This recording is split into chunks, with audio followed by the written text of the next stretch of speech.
find out on your lunch break you're working overtime. And you're less likely to say anything about it because you don't want to go to $0 an hour. You're making a 15. You just put your head down and move forward. Which side are you on? Which side are you on? Angela Dawson is the Mississippi Community Coordinator for Jobs to Move America. They put out a report last month titled Job Quality and Community Well-Being in Mississippi and Alabama's Manufacturing Facilities. And Angela's here to talk to us about it. So Angela, welcome to the Valley Labor Report. Thanks for talking to us this morning. Thank you guys for having me. I really enjoyed listening to you guys talk about education, because the same thing that goes on in Alabama pretty much goes on in Mississippi. A lot of those things kind of slide back and forth across the border as we fight for, last place in a lot of these instances. So Right. No problem at, being a little bit late with that. Well, appreciate it. Well, I wanted to, yeah. Like I was saying, I could give like an executive summary of what the report found, and then give a little bit of, I can start off with a little bit of background for the research as well. Sure. Dr. Emily Erickson at Alabama A&M came in. She was she was a professor of urban development and noticed the peppering of different plants around Alabama, and how manufacturing was, kind of increasing in Alabama, and it's increasing in the South, period. We even go so far as to say, the South is the new Rust Belt, because companies are coming here to take advantage of the incentives and the revolving door of workers that they can, have to come in with these jobs. And so she wanted to try to do research to find out why, if all of these jobs were in Alabama and Mississippi, why are things still so bad, as far as life-wise for the workers? Why are people still living in poverty if all of these jobs are coming to the South? And so with a grant from W.K. Kellogg, they were able to get a few more academics together, come up with a survey. At the time when I came in to working with JMA, I was hired as a consultant to oversee the student interns who were getting the survey out into the communities and to workers. And then we had to also figure out a way to organize online, because as you well know, like the pandemic popped off here. And so we couldn't do a lot of face-to-face things. And so they did a really good job with that. We were able to get 1,300 manufacturing surveys done in the communities. There are 4 companies in Mississippi and 4 in Alabama. And overall, we found that the quality of the manufacturing jobs is low across many dimensions. And the dimensions that we looked at were pay and benefits, terms of employment, work-life balance, health and safety, and representation and voice. And so they were relatively low across those 6 dimensions that we looked at. The average pay was decent. There were jobs that, they had more permanent positions, but they also utilized hiring temp workers in order to not have to pay for maybe health benefits or things like that, or it might be easier to fire someone that's temporary. And they also have like tiered payment. So it's like you have 3 people doing the same job, working for, a contractor, the main company, or a temp agency, and they're making they're at 3 different levels of pay. So that we saw that a lot in the Mississippi manufacturers and a couple of the Alabama ones. But the thing that stood out to me the most was how many workers express pride in having those jobs, because they do pay more than the other jobs in the area. And they were, happy to have the jobs because it helps to maybe get us off the bottom when it comes to things like poverty and education. So I'm going to, pause there to see if you guys have any questions. Yeah, well, I think that is the fact that the pay is relatively high, not high per se, but that's one of the ways that they get these folks to accept all of the other issues, the racial disparities, not being respected on the job, very little ability for upward mobility, things like this. If you pay somebody $14, $15 an hour to where the only other jobs in the area are 9 or 10, even though 14 or 15 is not a lot, it's more than these folks have seen before, right? And so that's kind of a Right. powerful thing. Yes, it is. Poverty is a heck of a motivator. And that's when you will have people not willing to come out and say anything if they don't feel safe on the job. They're not willing to feel safe that, you find out on your lunch break that you're working overtime, and then you have to try to scramble to figure out who's going to do school pickup and things of that nature. So, and you're less likely to say anything about it because you really don't want to go back to, you don't want to go to $0 an hour. Right.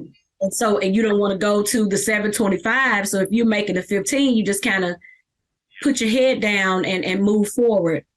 And that's one of the reasons that I think this survey was so great, because it also asked the community as a whole, and what do you see that's going on in these manufacturers? Do you have relatives or people that you love working in these manufacturing plants, and what are they saying? And how do you feel about the fact that 2 of the poorest states in the country are giving away billions of dollars in tax incentives to get these companies to come south, and then pretty much, kind of a little take advantage of the people that are working there? I like to say, by the end of it, we're funding our own exploitation, because that's our tax dollars going to get these companies here. And we need to ensure that someone is holding them accountable. We need to ensure that someone is making sure that they're not taking advantage of the people in our states. And we want to get to some of this, the idea of the strings that are attached, or I think crucially are often not attached. And we want to get to that, but let's dwell on some of the exploitation some more. Do you have any? What type of data do we have on safety and what kind of data do we have on safety in these facilities across Alabama and Mississippi? The report was able to show that there were significant racial wage gaps, and also between women and men.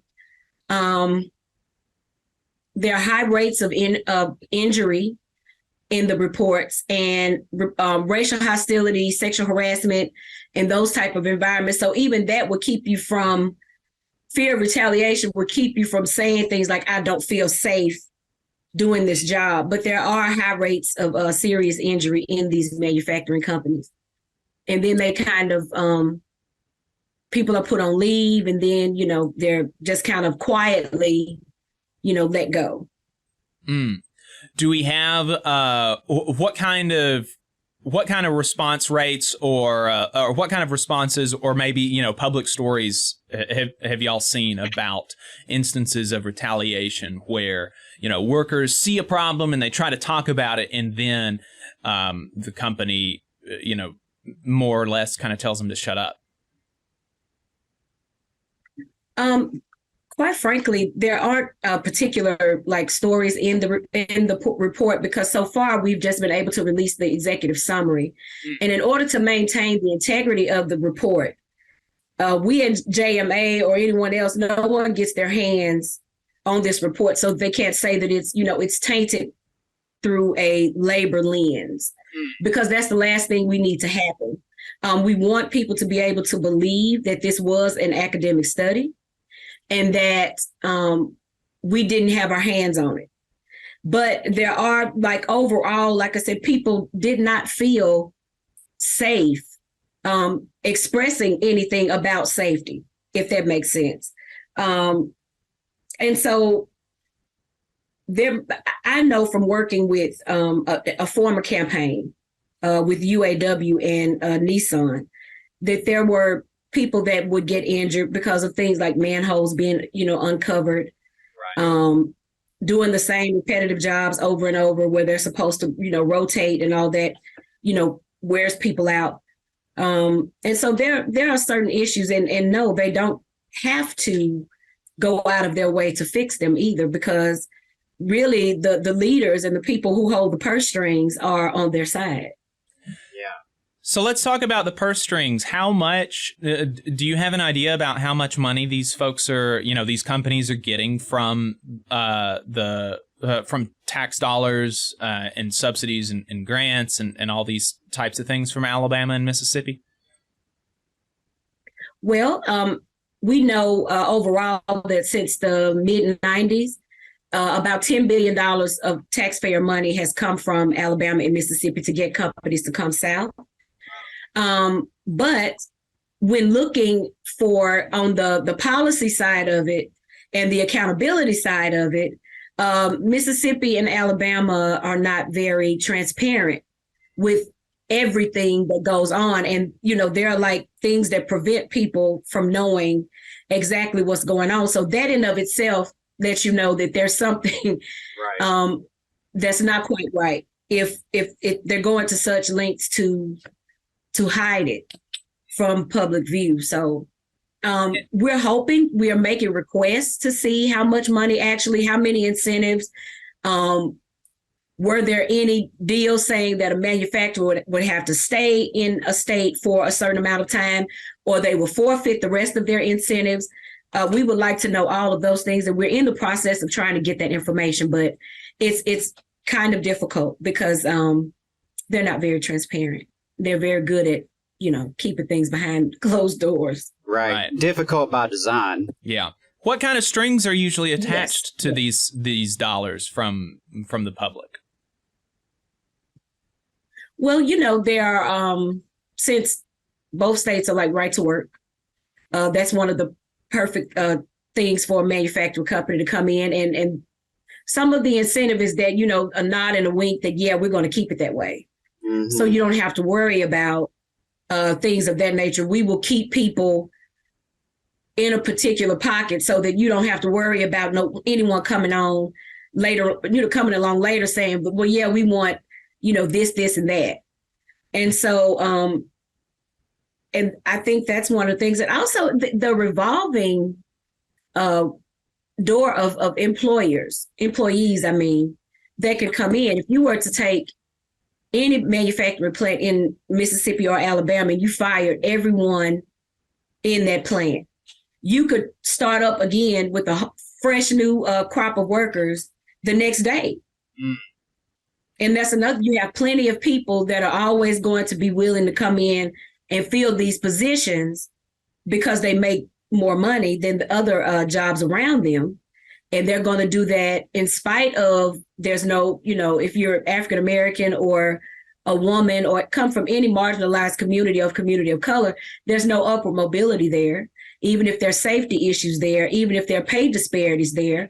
And you are, discouraged from speaking up for yourself and asking for better rights. In spite of all those things, Mississippi and Alabama will constantly produce a workforce for these companies.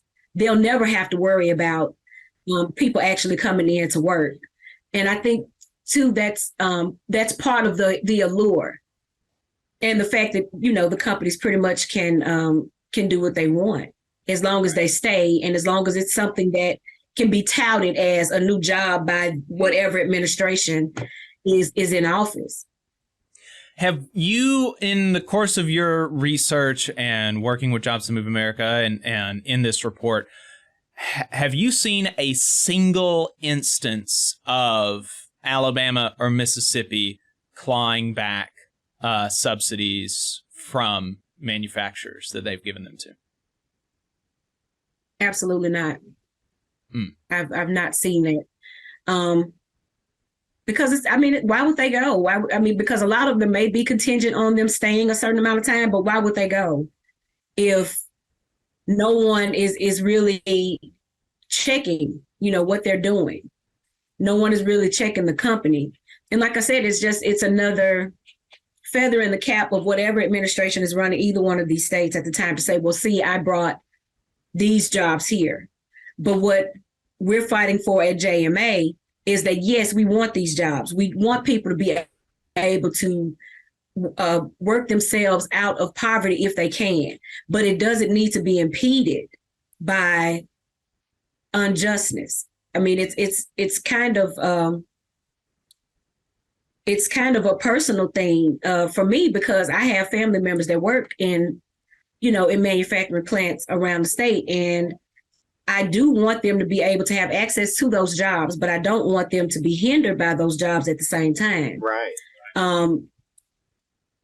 And so what we're working towards here is to ensure that they're good jobs. Are we going to end up having a cancer alley around the areas where these manufacturers are in decades in the future?